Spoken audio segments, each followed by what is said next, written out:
नमस्कार। शिक्षा समाचार में आप सबों का स्वागत है। और आज हम शिक्षा समाचार में बात करेंगे कि कुछ तस्वीर हम आपको दिखा देते हैं। पहली तस्वीर देखिए, पदभार ग्रहण कर लिए हैं शिक्षा विभाग के प्रमुख सचिव जी, और ग्रहण करने के बाद दोनों साहब फोटो खिंचा रहे हैं। तो जरा देखिए सिद्धार्थ जी कहाँ देख रहे हैं और नए एसीएस महोदय कहाँ देख रहे हैं। तो ये देखने के अंदाज से आप समझ लीजिए कि आगे आने वाले समय में क्या होना है। समझे, ये तस्वीर बता रहा है कि एक लेफ्ट है तो एक राइट है, रेलवे लाइन के पटरी की तरह, कहीं मिलने का कोई उम्मीद नहीं है। Left and right. इस तस्वीर के सहारे समझ जाइए कि शिक्षा विभाग किस तरीके से चलेगा और कैसे चलेगा।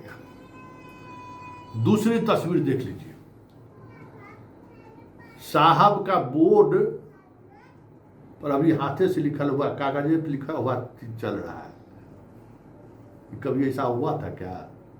यही पावर होता है, लालटेन रोशनी जो है ना, लोगों को भ्रम होता है। कभी कभी जब पावर बढ़ता है तो लोगों को भ्रम हो जाता है कि ये जो रोशनी है ना, ये तो रोशनी मेरा खुद का रोशनी है। जैसे कभी कभी पृथ्वी को भी भ्रम हो जाता है, चंद्रमा को भी भ्रम हो जाता है कि हमारी रोशनी है।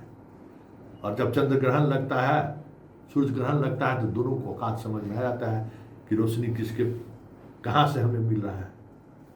तो ये चंद्र ग्रहण का निशानी है कि जनाब के ज्वाइन करने के बावजूद भी अभी तक नेम प्लेट नहीं आया है, कागज पर सब कुछ चल रहा है।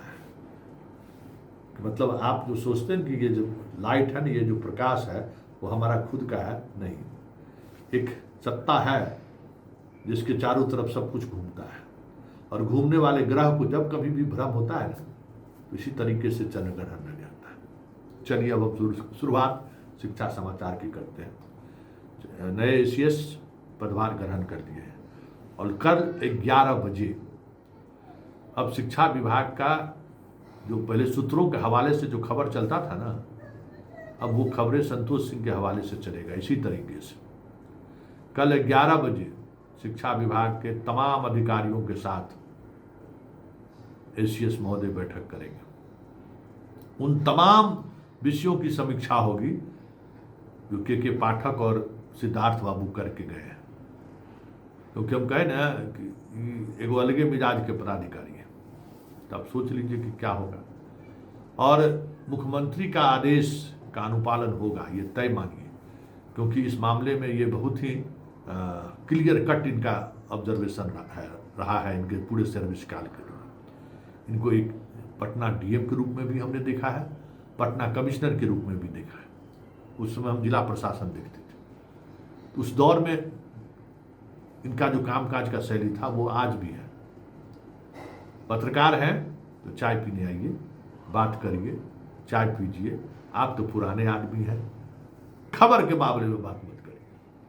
हाँ, कोई सूचना देनी है तो सूचना आप दे सकते हैं, लेकिन उस सूचना के सहारे आप हमारी कोई प्रतिक्रिया चाहिएगा तो वो हम देंगे। तो ये इनकी पुरानी मिजाज आदत रहा है। मीडिया से एक सर्टेन दूरी बनाकर रखते हैं हमेशा। ये नहीं कि मीडिया वाले से बात नहीं करते, मीडिया वाले से बात करते हैं, मिलते हैं, चाय पिलाते हैं, खूब हंसमुख बात करते हैं, लेकिन कैमरा पर कोई बातचीत नहीं। तो आने वाले समय में न ये पकौड़ा के दुकान पर दिखेंगे, न आने वाले समय में ट्रेन में ये दिखेंगे, न आने वाले समय में आपको कहीं तलते हुए कुछ नज़र आएंगे, कभी नहीं। ये हमेशा अपने बंद कमरे में अपने तरीके से विभाग को ये चलाते हैं। मीडिया को लेकर थोड़ा भी आकर्षण इनको नहीं है, न मीडिया को लेकर ये आग्रही है कि मीडिया क्या खबर चला रही है। हाँ, नज़र इनकी सब पर रहती है, सभी तरीके की चीज़ों पर इनकी नज़र रहती है और गहरी नज़र रहती है। मीडिया की उस रिपोर्ट को भी ये तवज्जो देते हैं जिस रिपोर्ट के सहारे उन्हें लगता है कि कामकाज में बदलाव लाया जा सकता है। नीतीश जी के सबसे खास अधिकारियों में एक अधिकारी ये भी है। पटना का डीएम चुनाव जीतते ही इनको बनाए थे और कमिश्नर फिर बनाए। तो आप समझ सकते हैं कि कितना भरोसा इन पर है। अब देखना होगा कि शिक्षा विभाग को वो किस तरीके से लेते हैं। हमें जहाँ तक इनके कामकाज की शैली का जहाँ तक मेरा जो अनुभव रहा है या जो अनुभव है, ये वो तमाम बातें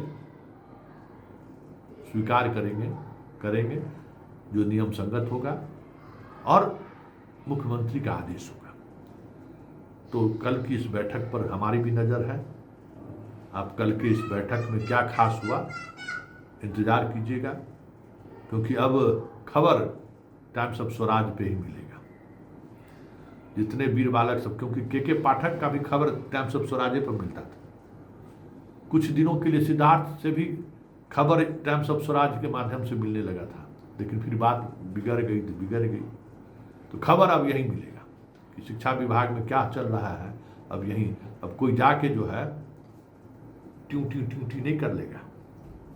टिकटॉक जिसको कहते हैं ना, टिकटॉक ना, वैसे एंट्री तो उसका जिस दिन हम दोनों से समझौता वार्ता हुआ था उसी दिन बंद हो गया था, उसी दिन उसका निकल गया। ये तय मानिए कि जो कुछ भी होगा वो शिक्षकों और स्टेट के हित में होगा। तमाम जो स्कूलें खाली हो गई हैं, ये जानकारी उन तक पहुंच गई है कि वाकई में सिद्धार्थ बाबू ने क्या किया है और किस तरीके से पूरे एजुकेशन सिस्टम को ध्वस्त कर दिया है। तबादले की वजह से अधिकांश स्कूल अराजकता की स्थिति में है। ये सारी जानकारी उन तक पहुंच गई है और हमें लगता है कि उस दिशा में जल्द ही ये कठोर कदम उठाएंगे। इसलिए इंतज़ार कीजिए। जो शिक्षक परेशान हैं, जो शिक्षक इस तबादले नीति के बावजूद भी जिनके साथ जस्टिस नहीं हुआ 200-400 किलोमीटर दूर है, उनके लिए हमें लगता है कि एक उम्मीद की किरण कल की बैठक के बाद देखने को मिलेगा। बस थोड़ा इंतज़ार करिए, बहुत सारी चीज़ें देखने को मिलेगी, क्योंकि ये बहुत ही मैथमेटिकल तरीके से काम करने वाले हैं। और जितने पुराने साहब के जो राजदार सब रहे हैं ना, उसका तो समझिए कि अब खैर नहीं है। योगेंद्र सिंह जिस तरीके से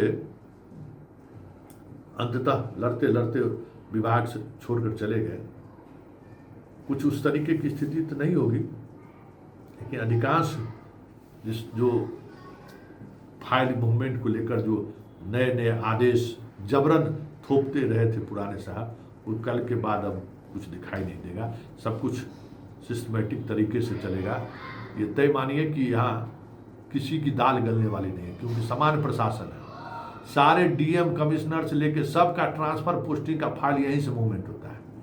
समझ लीजिए, सब आईएएस का यहीं से मूवमेंट होता है। जितने भी पदाधिकारी हैं ट्रांसफर, सबका खतियान क्या कहते हैं उसको, सबका यही रहता है। क्या किए हैं प्रोसीडिंग सब। इसलिए कोई आईएएस अधिकारी हो वर्तमान या पूर्व, किसी के दबाव में हमें नहीं लगता है कि आने वाले उतने तो वो दबाव में नहीं आते हैं, वो तो अलग बात है। लेकिन जो कुछ भी हुआ है उस पर ये बहुत स्ट्रिक्ट रहे हैं। और याद रखिएगा, चलते चलते एक बात कह देते हैं, प्रोबेशन पीरियड में ट्रांसफर को लेकर सिद्धार्थ के उस निर्णय पर इन्होंने आपत्ति जताई है। पहले भी एक पत्र जारी हुआ है सामान्य प्रशासन विभाग से। इसलिए बहुत सारी चीज़ें आपको बदलती हुई कल के बाद दिख जाए तो कोई बड़ी बात नहीं होगी। चलिए, शिक्षा समाचार में इतना ही। फिलहाल इजाज़त दीजिए, नमस्कार।